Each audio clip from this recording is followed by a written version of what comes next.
What's up, everybody? Whatever part of the day you are in, I hope it is going absolutely well. Today on The Creative, we are talking about how to get started with street photography. That and more on The Creative.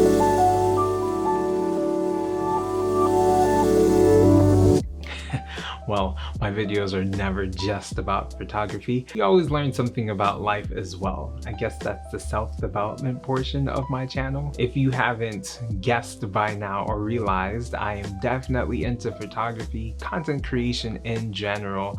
I dabble in some videography. I'm working on that side of me at this point, and I love self-development. So if these are things that you find valuable, you want to hear more about, go ahead and like this video.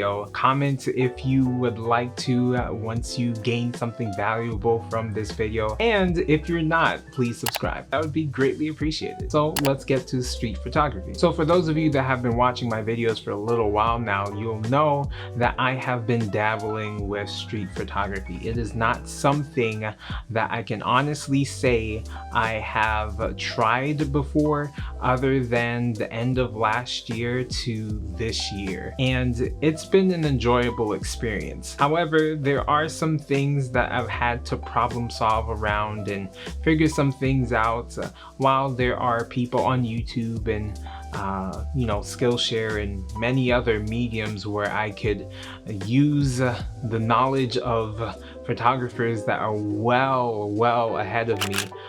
I chose to figure out some things the hard way, and that's what I'm sharing with you today. So when doing street photography, the first thing that I will say is know your camera. And you can't know your camera by just shooting in auto settings. I would definitely explore your camera in manual settings, even with street photography. I probably know what some will say, that you probably should shoot in aperture priority. And I must admit, I did try doing that, and it's a lot easier.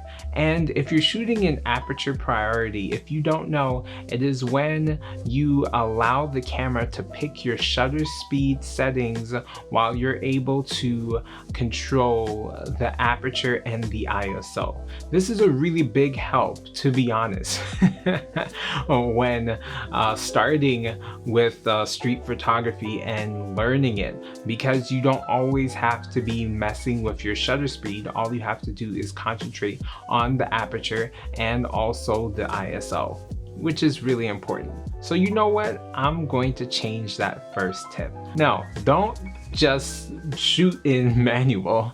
Actually use aperture priority, because it is a big help and it allows you to focus on what you're doing and where you're shooting and how you want to frame the shot versus messing with your shutter speed as well. So it's helpful. So first thing, yeah, shoot in aperture priority.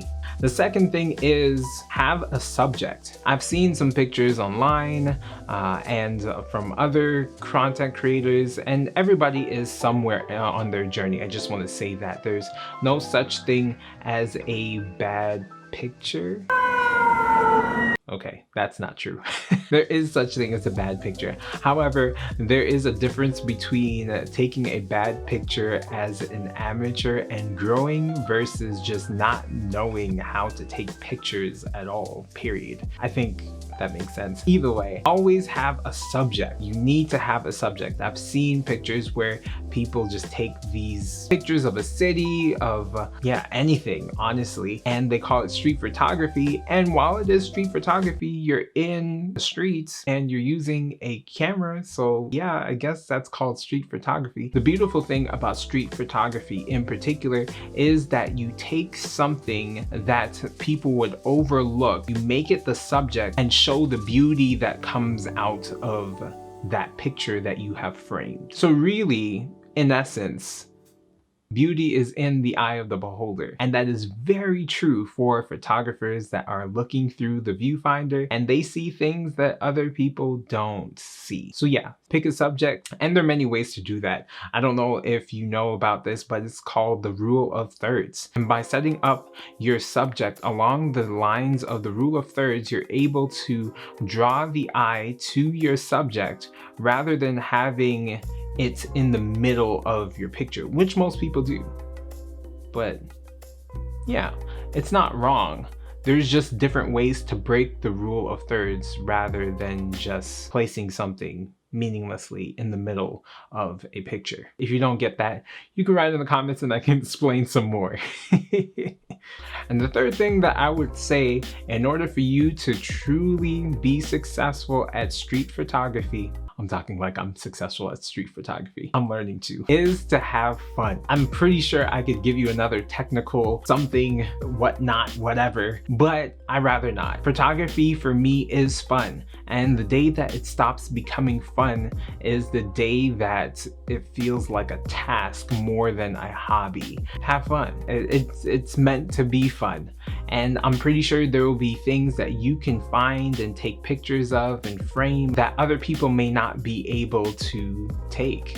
That you'll see something from the perspective that somebody else would have never even looked at a building, at a gate, at a sidewalk, at a puddle, the way that you captured that building, gate, sidewalk, or puddle. And that's the beauty of photography. It's fun. You get to experience your city or whatever city you're in a way that no one else has experienced it, and you share a perspective and a view that no one else has ever seen. And that's what I love about street photography so far. And I'm pretty sure there are many other things that I could come up with and tell you that I enjoy about street photography, or some tips that could help you be better. Actually, there is one more I will actually say. So this is more like 4 tips rather than 3 tips. Get a good tripod. It will come in handy. It helps a lot, especially when you're a beginner. That's all I'll say on that. Because going through everything would be like going down the rabbit hole, and we don't have time for that. And you're not gonna watch for that long either. But if this is something that resonated with you, I'm just asking that you just write a comment down and let me know how you've experienced street photography, or maybe even as you scroll on your Instagram feed and you see the different street photographers, how have you experienced their work? Yeah, I'd love to hear that. Of course, I can't leave you without something that has deeply affected me even through street photography. One thing that I have learned about myself that street photography has taken, or I should say drawn out of me, is that I'm relentless. If I don't understand something, if I don't know how to do something, if I'm struggling with something like I have with street photography, then I am going to find ways to get better at doing whatever I'm challenged with. In particular, in this case, street photography. And I'm not gonna lie to you, I've taken a lot of duds. I've messed up a whole lot of pictures. I've gone out for 30 minutes to an hour and came back with absolutely nothing to show for it, because I just was not in love with my pictures. They were dull, they were boring, they didn't have a subject. It was just too broad, too regular.